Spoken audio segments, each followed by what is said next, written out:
Hi guys, welcome to my channel. আমি কাবেরী। আমরা ব্যাঙ্গালোরে থাকি। আজ আমি আপনাদের সাথে শেয়ার করব হোগেনক্কাল ফল যাওয়ার অভিজ্ঞতা। হোগেনক্কাল ওয়াটারফল হলো দক্ষিণ ভারতের একটি ওয়াটারফল যা তামিলনাড়ু ও কর্ণাটকের সীমান্তে কাবেরী নদীর উপরে অবস্থিত। ব্যাঙ্গালোর টু হোগেনক্কাল ফলের দূরত্ব 125 কিলোমিটার। যেতে মোটামুটি 4 ঘন্টা মতো সময় লাগবে।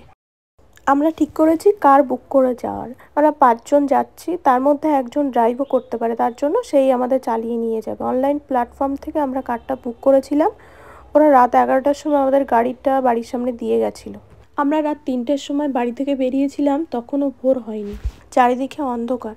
এত রাত বেরোবার কারণ হচ্ছে সকালে ভিড়ও কম থাকবে, আমরা ঘুরে চলে আসতে পারবো আর ফিরে এসে রেস্টও করতে পারবো। আমরা 7:30 নাগাদ এখানে পৌঁছালাম। আমাদের আসতে মোটামুটি 4.5 ঘন্টা সময় লেগেছে। এবার চলুন দেখে নেওয়া যাক জায়গাটা কেমন।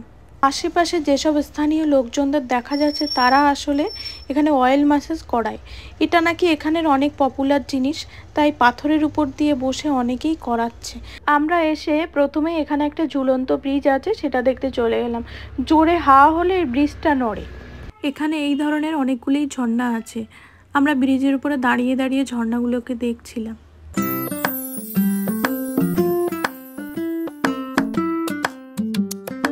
এখানে ফোনটা বের করতেও একটু ভয় করছিল, কারণ আশেপাশে প্রচুর বানর ছিল।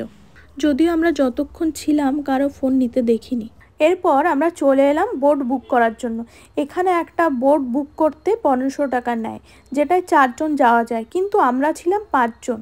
একজন এক্সট্রা হয় প্রথমে 3000 টাকা চাইছিল, পরে একজন বোট চালকের সাথে কথা বলে তাকে 700 টাকা এক্সট্রা দিয়ে টোটাল 2200 টাকায় আমাদের 5 জনের টিকিট করা হয়।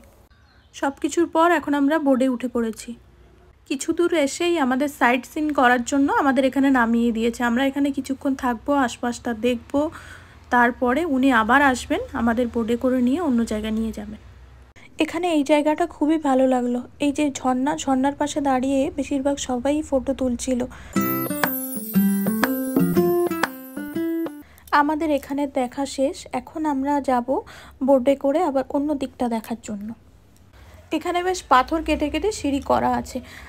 এই বোটগুলোতে একটাই অসুবিধা, ওঠার সময় মনে হয় যেন এই বুঝি ডুবে গেলাম। ওঠার সময় একটু অসুবিধা হয়, ওঠার পর খুব একটা প্রবলেম হবে না। আমরা বোর্ডে বসার পরপরই বৃষ্টি চলে এসেছিল। মনে হচ্ছিল আমরা আদৌ কমপ্লিট করতে পারবো কি পারবো না, কারণ আমাদের মোটামুটি অনেকটাই সময় দিয়েছিল, 2 ঘন্টা 2.5 ঘন্টা মতো, যে তোমরা ঘোরো ফেরো তারপরে রিটার্ন করো। কিন্তু বৃষ্টি আসার কারণে ভাবছিলাম যে আদৌ শেষ হবে কি হবে না। বোটটা একেবারেই ঝর্ণার কাছে নিয়ে গেছিলো, ঝর্ণার জল আমাদের গায়েও পড়ছিল, বেশ ভালো লাগছিল। তারপর এলো সেই মুহূর্ত যেখানে বোটটা গোল গোল করে ঘোরানো হচ্ছিল। একটু ভয়ও করছিল সত্যি কথা বলতে। এখানে এলে মানুষ কিছু সময়ের জন্য বাকি সব কিছু ভুলে যাবে, কারণ এখানে প্রাকৃতিক সৌন্দর্য এতটাই সুন্দর, আশেপাশটা দেখতে দেখতেই সময় কিভাবে কেটে যাবে বুঝতেই পারবে না কেউ। একটু বৃষ্টি হলেও বৃষ্টিটা খুব একটা জোরে হয়নি, অল্প কিছুক্ষণ বৃষ্টিটা হওয়ার পর বৃষ্টিটা আবার থেমে গেছে। আমি এখানে ভিডিওটা একটু ফাস্ট ফরওয়ার্ড করেছি। আমরা যে রাস্তা দিয়ে গেছি মেনলি সেটাই এটা। নদীর 2 সাইড দিয়েই বড় বড় পাথরে ঘেরা, আর কিছু কিছু জায়গায় গাছ দেখা যাচ্ছে। আমরা এখানে সবাই নিজেদের সেলফি তুলতে ব্যস্ত। আমার নাম তো কাবেরী, তো খুব ইচ্ছা ছিল কাবেরী নদীকে দেখার। সে কাবেরী নদীটাও দেখা হয়ে গেল। এটা হচ্ছে বর্ডার কর্ণাটক আর তামিলনাড়ুর। তো এরপর আর বোটটা যাবে না, এখানেই শেষ। তো আমাদের এখন রিটার্ন করতে হবে। কাবেরী তামিল ভাষায় পন্নী নামে পরিচিত। এটা দক্ষিণ ভারতের 4র্থ বৃহত্তম নদী। এর দৈর্ঘ্য 805 কিমি। কর্ণাটকের কোগান্ডু জেলার তালা কাবেরীতে পশ্চিম ঘাটে উৎপন্ন হয়ে তামিলনাড়ুর মধ্যে দিয়ে গেছে। কাবেরী দক্ষিণ ভারতের মানুষের কাছে একটি পবিত্র নদী, আর দেবী কাবেরী মা হিসাবে পূজা করা হয়। এটি ভারতের 7টি পবিত্র নদীর মধ্যে বিবেচিত হয়। কর্ণাটক আর তামিলনাড়ুর কৃষিকাজের জন্য এই কাবেরী নদীর জলই ব্যবহার করা হয়। আর তাছাড়াও আমরা বাড়িতে যে জলগুলো ব্যবহার করি, আমরা যেহেতু ব্যাঙ্গালোরে থাকি, আমরা যে জলগুলো ব্যবহার করি সেগুলোও কিন্তু কাবেরী নদীর জল রিফাইন করেই পাঠানো হয়। আমরা যে বোটগুলোতে মেনলি গেছিলাম সেগুলো আসলে বাঁশ দিয়ে তৈরি, তো খুব একটা ভারীও হয় না, ফলে ডুবে যাওয়ার চান্সও নেই। এখানে যে ঘোরার জায়গাগুলো ছিল সকাল 10টার মধ্যে আমাদের ঘোরা কমপ্লিট হয়ে গেছে। এখন আমাদের বাড়ি ফেরার পালা। এখন বেশিরভাগ মানুষ যারা যাচ্ছে আর আমাদের দেখা সব হয়ে গেছে, আমরা এখন ফিরছি। এখানে রাস্তার আশপাশগুলোতে খুব একটা বাড়ি নেই, একটা দুটো বাড়ি দেখা যাচ্ছে, আবার অনেক দূর আছে যেমন একটাও বাড়ি নেই।